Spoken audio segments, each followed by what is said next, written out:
আসসালামু আলাইকুম রহমতুল্লাহি ওবরকাতুহু। সম্মানিত দর্শক, ত্রয়োদশ জাতীয় সংসদ নির্বাচনের পর সংসদ সদস্যদের শপথ গ্রহণ, তারেক রহমানের নেতৃত্বে নতুন সরকারের কার্যভার গ্রহণ এবং সারা বাংলাদেশে এখন বিএনপির যে জয় জয়কার চলছে, সেই জয় জয়কারের প্রেক্ষিতে দেশের প্রধান বিরোধী দল জামাত, যাদের কিনা 11টি দলের একটি জোট রয়েছে, তারা আসলে কেমন আছে? তারা কি সার্বিক পরিস্থিতিতে খুব সুস্থ অবস্থায় আছেন, নাকি তাদের মধ্যে ক্ষোভ বিরাজ করছে? এবং তাদের মধ্যে যদি ক্ষোভ বিরাজ করে, এক্ষেত্রে ক্ষমতাধর বিএনপি যারা আছেন বা ক্ষমতাসীন বিএনপি আছেন, তাদের জন্য কী কী ক্ষয়ক্ষতির কারণ হতে পারে, এই বিষয়গুলো নিয়ে সংক্ষেপে আলোচনা করব। প্রথমত, আজকের যে অবস্থানে আমরা আছি, আওয়ামী লীগ মুক্ত একটি বাংলাদেশ এবং শেখ হাসিনার 15 বছরের শাসনের পর বিএনপি যে ক্ষমতায় এসেছে, ক্ষমতার নেপথ্যের যে শক্তি, সেটি হলো আগস্টের 2024 সালের জুলাই আগস্টের যে বিপ্লব বা গণ অভ্যুত্থানের শক্তি এবং এটার স্পিরিট।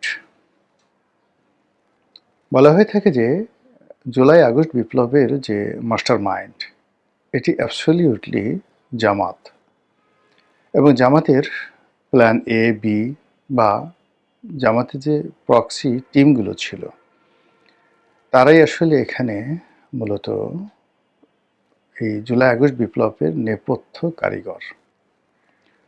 পরবর্তীতে ডক্টর মোহাম্মদ ইউনূস ক্ষমতায় আসা, তারপর উপদেষ্টা মণ্ডলীদের ক্ষমতা গ্রহণ, এর সঙ্গে মার্কিন ডিপ স্টেট পলিসির অনেক সংযোগ ছিল, যোগাযোগ ছিল। কিন্তু কার্যত গত 17টি মাস ধরে সরকারের উপর যে আধিপত্য, বলতে গেলে শতভাগ আধিপত্য এবং নিয়ন্ত্রণ ছিল জামাতের এবং এনসিপির। তো সেই অর্থে তারা যেভাবে নির্বাচনের কথা ভাবছিল, যেভাবে বিজয়ী হওয়ার হিসাবপত্র কষছিল, সেটি হয়নি। এবং সেটি না হওয়ার কারণে তারা এই গত 17 মাস ধরে যে একটা সুখকর অবস্থায় ছিল, এটি হঠাৎ করে এখন তাদের জন্য বিষাদ সিন্ধুতে পরিণত হয়েছে। আপনারা জানেন যে গত 17 মাসে জামাতের বহু গুপ্ত ব্যক্তি, যারা দীর্ঘদিন বিএনপির মধ্যে ছিল, দীর্ঘদিন আওয়ামী লীগের মধ্যে ছিল, অনেকে সিভিল সোসাইটিতে মিশেছিলেন, তারা ইউনূস জমানাতে এসে হঠাৎ করে জামাতের যে আদি এবং আসল রূপ, এটি নিয়ে আত্মপ্রকাশ করলেন এবং সরকারের বহু জায়গাতে সম্মানজনক পদে, লোভনীয় পদে, মর্যাদাপূর্ণ পদে তারা বসে গেলেন।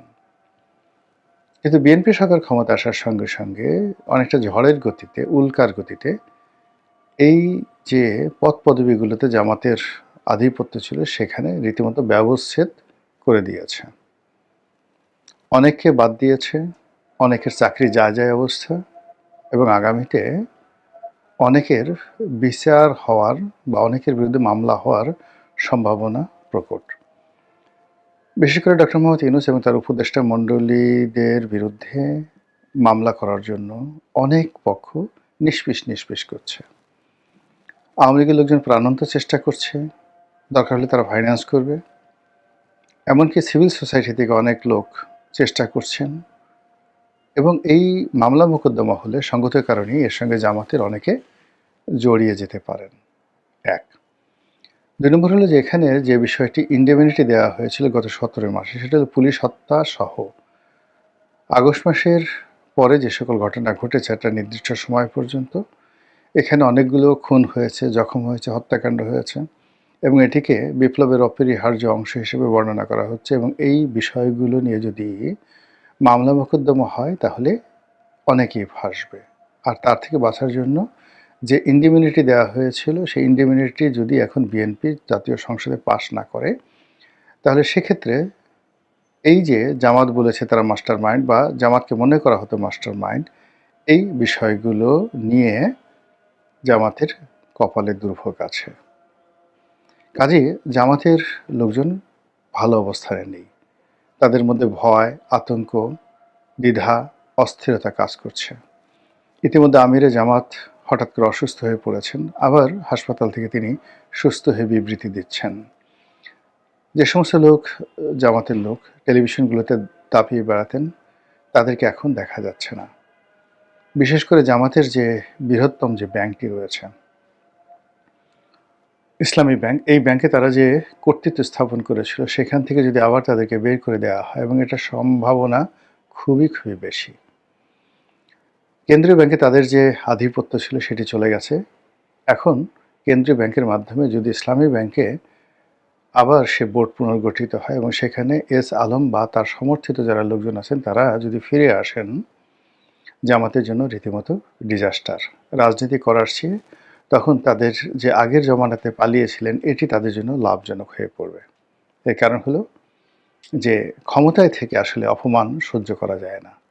আপনি ক্ষমতার বাইরে থেকে যখন নিগৃহীত হবেন, লাঞ্ছিত হবেন, জেলে যাবেন, জুলুমগ্রস্ত হবেন, তখন ওটা মেনে নেওয়া যায়। কিন্তু আপনি একই সঙ্গে সংসদে যাচ্ছেন এবং গত 17 মাস ধরে আপনি ক্ষমতা ভোগ করেছেন, অলনে ছাড়েন, আপনার কোনোই ক্ষমতা নেই। আপনার বিরুদ্ধে মামলা হচ্ছে, দেশের বিভিন্ন অঞ্চলে আপনি অপদস্থ হচ্ছেন, আপনার নেতাকর্মীরা মামলার পড়ছে, অনেকে মারধর খাচ্ছে। এই খবর প্রতিদিন জামাতের নেতাকর্মীদেরকে অস্বস্তিতে ফেলছে। অন্যদিকে হাসনাত, সার্জিস, মাহফুজরা যারা ছিলেন এই বিপ্লবের মাস্টার মাইন্ড বলেন বা বিপ্লবের সম্মুখ সারির নেতা, তারা এখন এনসিপি শিরোনামে যে রাজনৈতিক দল করেছে, যেটি কিংস পার্টি হিসেবে আখ্যায়িত হয়েছিল, তা এখন জামাতের যাকে বলা হয় জোটে আছে। তারাও কেউ স্বস্তিতে নেই। তাদের অনেকের বিরুদ্ধে দুর্নীতির অভিযোগ আনার চেষ্টা হচ্ছে। তাদের অনেকের বিরুদ্ধে মামলা করার জন্য অনেক পক্ষ নিষ্পিস করছে, এবং গত 17 মাসে যে মব হয়েছে, অনেকগুলো বাড়িঘর লুটপাট হয়েছে, এবং কতটা লুটপাট হয়েছে তার একটা প্রকৃষ্ট উদাহরণ দেই। আমার বাসায় আওয়ামী লীগের একজন সাবেক উপজেলা চেয়ারম্যান একদিন একটা তদবির নিয়ে এলেন কয়েকদিন আগে। তো তিনি ছিলেন, তার স্ত্রী ছিলেন, তার স্ত্রী একটা কলেজের প্রিন্সিপাল, উত্তরাতে বাসা। তো ওই সময়টিতে একজন নামকরা সমন্বয়ক, পরিচিত সমন্বয়ক, তিনি আমার সঙ্গে দেখা করতে গেছেন। তো সেই সমন্বয়কে দেখে সেই উপজেলা চেয়ারম্যান যিনি আছেন, তার মুখ ভার হয়ে গেল, তার স্ত্রীরও মুখ ভার হয়ে গেল। আমি বললাম যে কী হয়েছে? সেই ছেলে চলে গেল। চলে যাওয়ার পর বলে, কী হয়েছে? বলে, ওই যে আপনি যাকে বাসায় উঠিয়েছেন এবং আমার পাশে যাকে বসিয়েছেন, তার লোকজন আমার বাসা লুট করেছে। 150 ভরি স্বর্ণ, আমার সারা জীবনের উপার্জন। সেই ভদ্রমহিলা বললেন যে আমি জীবনে কিচ্ছু করিনি, যখনই বেতন পেয়েছি 2000-3000 টাকা যখন ভরি ছিল, 1500 টাকা যখন ভরি ছিল, তখন থেকে স্বর্ণ কেনা শুরু করেছি। সেই 1500 টাকার স্বর্ণ কিনে কিনে আমি 150 ভরি স্বর্ণ আমার ছিল। সে পুরো স্বর্ণ সহ বাসার যা কিছু ছিল সব লুটপাট করা হয়েছে আর জ্বালিয়ে দেওয়া হয়েছে। এরকম অসংখ্য ঘটনা ঘটেছে গত 17 মাসে, যেগুলোর আর্থিক মূল্য আপনি হিসাব করতে পারবেন না। এখন ওই ভদ্রমহিলা যদি সুযোগ পান, তিনি অবশ্যই মামলা করবেন। ওই ভদ্রলোক যদি সুযোগ পান, তিনি অবশ্যই মামলা করবেন, এবং যারা এই কাজগুলো করেছেন তারা খুব ভালো করে জানেন যে আসলে গত 17 মাসে কী হয়েছে, এবং এই কারণ কী হলো, এনসিপির মধ্যে এক ধরনের অস্থিরতা কিন্তু বিরাজ করছে।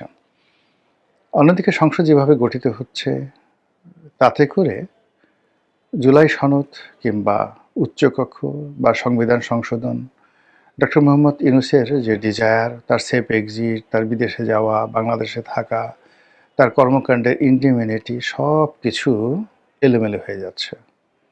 সরকার ঝড়ের গতিতে যেভাবে সিদ্ধান্ত নিচ্ছে, এবং অনেক সরকারি কর্মকর্তা যেভাবে বিএনপির গুণগান গাইছে, এবং বিএনপি যেভাবে সব কিছু নিজেদের করায়ত্ত করে নিয়েছে, তাতে করে একটা সময় যে আওয়ামী লীগ ছিল, আওয়ামী লীগের দ্বারা তারা নিষ্পেষিত হয়েছিল, কিংবা গত 17টি মাস ধরে তারা এই একটা নির্বাচনের জন্য ডক্টর মোহাম্মদ ইউনূসের পেছনে ছিল, এবং তারা কোনো অবস্থাতে জামাতের সঙ্গে কনফ্লিক্টে যায়নি।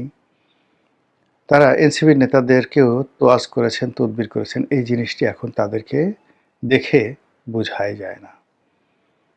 যে সকল বিএনপি নেতা এখন মন্ত্রী হয়েছেন, অনেকে হয়তো এনসিপির নাহিদ ইসলামের সঙ্গে একটু ফোনে কথা বলার জন্য, এটা দেখা করার জন্য তারা উৎপেতে থাকতেন। কিংবা জামাতের আমির বা অন্য শীর্ষ নেতা যারা রয়েছেন, মিয়া গোলাম পারওয়ার, তারপর আরেকজন আছেন ডাক্তার নায়েবে আমির। তো ওনাদের সঙ্গে দেখা হলে, কথা হলে মানে বিএনপির অনেক নেতাদের মুখে বলতে গেলে পূর্ণিমার চাঁদের হাসি চলে আসতো। এখন জামাতের আমির ইচ্ছা করলেও বিএনপির সেই সকল নেতাদেরকে টেলিফোন করে পাবেন না। তাদের সাথে দেখা করতে গিয়ে ঠিক আগের মতো সেই অবস্থায় থাকবেন না, এবং তিনি তার যে দরবার, মগবাজার দরবার, তার বাসার যে যে বাসভবনটি, এটি যেভাবে গত 17 মাসে মূল্যায়িত হয়েছে, রাষ্ট্রদূত গিয়েছে, ব্যবসায়ীরা গিয়েছে, বিভিন্ন মানুষ গিয়েছে, তো এটা একটা আনন্দ আছে, এটা একটা তৃপ্তি আছে, সেই জিনিসগুলো এখন নেই। না থাকার ফলে কি হলো? জামাত সঙ্গত কারণেই বিক্ষুব্ধ। এই কারণে বিক্ষুব্ধ যে তারা যেভাবে চেয়েছিল সেভাবে হয়নি। তারা স্পষ্ট বলার চেষ্টা করছে যে নির্বাচনে ইঞ্জিনিয়ারিং হয়েছে, নির্বাচনকে নিয়ে নানা রকম চক্রান্ত হয়েছে, এবং তাদেরকে হঠকারিতার সঙ্গে অনেক পদ পদবিতে যেমন তাদেরকে সরানো হয়েছে, আবার নির্বাচনে তাদেরকে হঠকারিতার আশ্রয় নিয়ে পরাজিত করা হয়েছে। তারা ক্ষমতায় কাছাকাছি প্রায় চলে এসেছিল, এই ধরনের কথাবার্তা।